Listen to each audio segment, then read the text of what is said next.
নমস্কার বন্ধুরা, আপনারা দেখছেন কুকিং হাউস অফ অনিমা।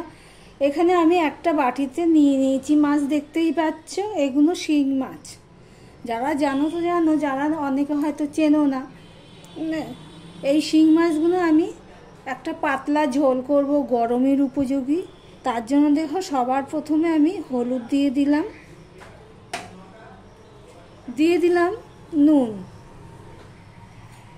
এবার এটা আমি মাখিয়ে নেব নুন হলুদ দিয়ে। এবার মাছটার জন্য যা যা লাগবে সেগুলো সব আমি কেটে ফিরে আসছি, সঙ্গে থেকো। আমি কি দিয়ে রান্না করব দেখতে থাকো বন্ধুরা। কড়াইতে আমি সর্ষের তেল দিয়ে দিয়েছি, তারপরে নুন আর হলুদ দিয়ে দিয়েছি। এবারে মাছগুলো আমি ভেজে নেব।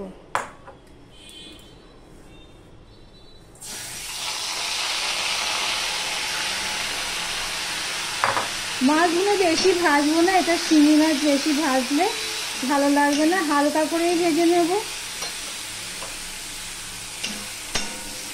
একটু নেড়ে চেড়েই আমি তুলে নেব। আর এদিকে দেখো, নিয়েছি পেঁয়াজ কুচি, টমেটো কুচি আর লঙ্কা চিড়ে নিয়েছি। এদিকে মাছটা ভাজা হয়ে গেছে, এবার আমি এটা তুলে নেব। এই পর্যন্ত যারা ভিডিওটি দেখছো, লাইক দিয়ে কন্টিনিউ করো। দেখো বন্ধুরা, মাছটা কিন্তু আমি বেশি ভাজিনি।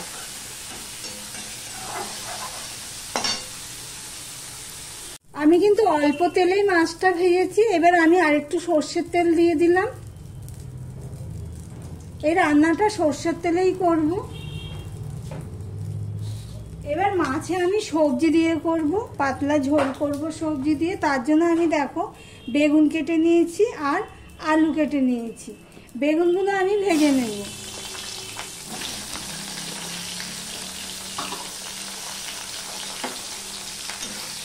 নুন হলুদ কিছুই দেবো না, এমনিতেই আমি ভেজে নেব।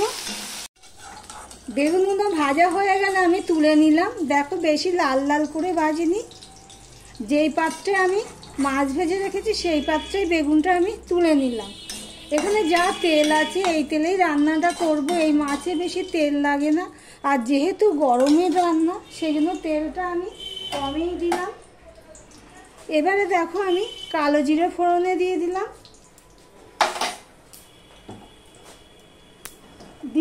যে একটা পেঁয়াজ কেটে রেখেছি, সেই পেঁয়াজটা আমি দিয়ে দিলাম। কালো জিরেটা ফোড়ন হয়ে গেলে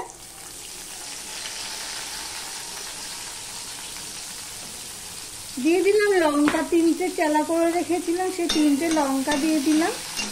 এবার পেঁয়াজটা একটুখানি নেড়ে নিয়েছি, দেখতেই পাচ্ছ। এই অবস্থায় আমি আলুগুলো দিয়ে দেবো।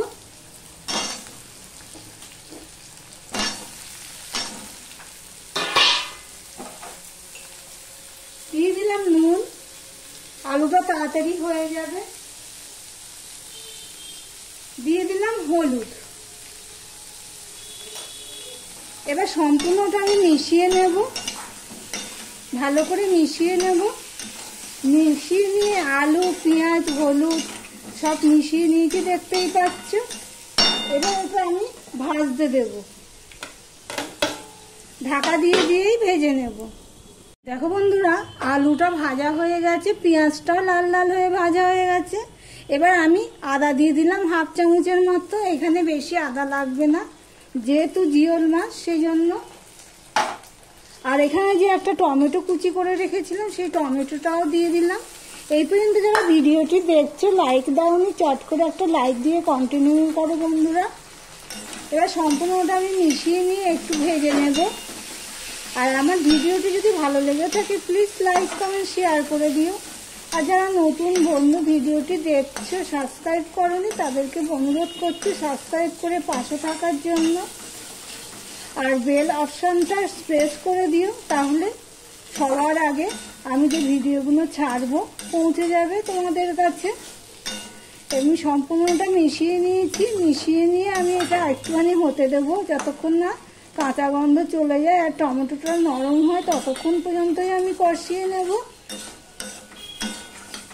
দেখো বন্ধুরা, আদার কাঁচা গন্ধ চলে গেছে, টমেটোটাও নরম হয়ে গেছে। এই অবস্থায় আমি কিছু মশলা অ্যাড করব।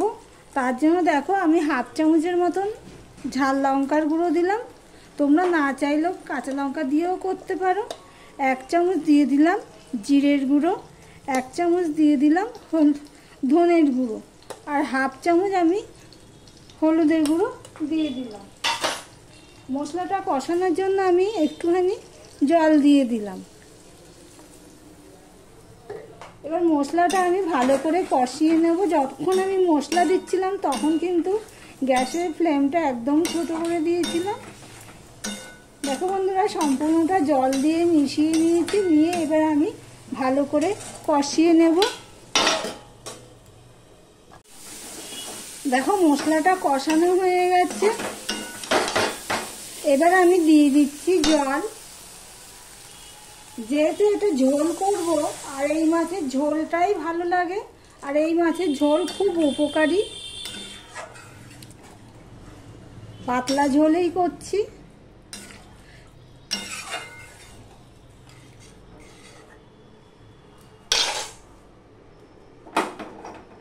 আরও একটু জল দিয়ে দেবো, যেহেতু সবজিটা বেশি দিয়েছি। এবার ঝোলটা ফুটে ওঠা পর্যন্ত অপেক্ষা করব।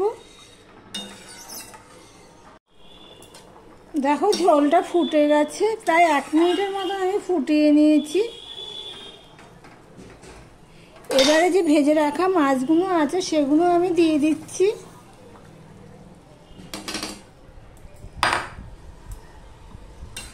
মাছগুলো দিয়ে আমি একটুখানি ফুটিয়ে নেব। বেগুনটা এখন দেব না, কেননা বেগুনটা এখন দিলে 3 থেকে 4 মিনিট আমি মাছটা দিয়ে ফুটিয়ে নেব। কিন্তু বেগুনটা যদি এখন দিই, বেগুনটা পুরো সিদ্ধ হয়ে গলে যাবে। আমি ঢাকা দিয়ে 3 থেকে 4 মিনিট আমি ফুটিয়ে নিয়েছি। গ্যাসের ফ্লেমটা এবার আমি একদম লো করে দিয়েছিলাম। এবার আমি আরেকটুখানি বড় করে দিলাম। আলুটা সিদ্ধ হয়ে গেছে, অফ ক্যামেরাতে দেখে নিয়েছি। আলুও সিদ্ধ হয়ে গেছে, আর টেস্ট অনুযায়ী নুনটাও আমি অফ ক্যামেরাতে দিয়ে দিয়েছি। এবার দিয়ে দিলাম বেগুনগুলো। আলুটা সিদ্ধ হওয়ার পরেই বেগুনটা দিলাম, কেননা বেগুন তো ভাজাতেই প্রায় সিদ্ধ হয়ে গেছে। এবার আমি আর ঢাকা দেব না। এবার 2 মিনিটের মতন আমি ফুটিয়ে নেব, তারপর ফিরে আসছি, তোমাদের সাথে কথা হচ্ছে। বেগুনটা দিয়ে আমি 2 মিনিটের মতন ফুটিয়ে রেখে তারপর আমি গ্যাসটা অফ করে দিয়েছিলাম। এই দেখো তোমাদেরকে আমি দেখাচ্ছি কেমন হয়েছে। একদম পাতলা ঝোল হয়েছে মাছে।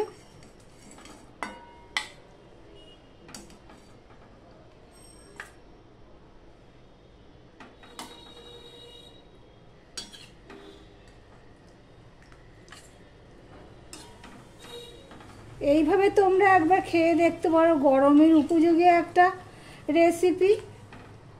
দেখো বেগুনগুলো কি সুন্দর গোটা গোটা রয়েছে। তাহলে ভিডিওটি আজকের মতন এখানেই শেষ করলাম। আবার অন্য কোনো সুন্দর সুন্দর গরমের রেসিপি নিয়ে তোমাদের সামনে চলে আসবো। সঙ্গে থেকো বন্ধুরা।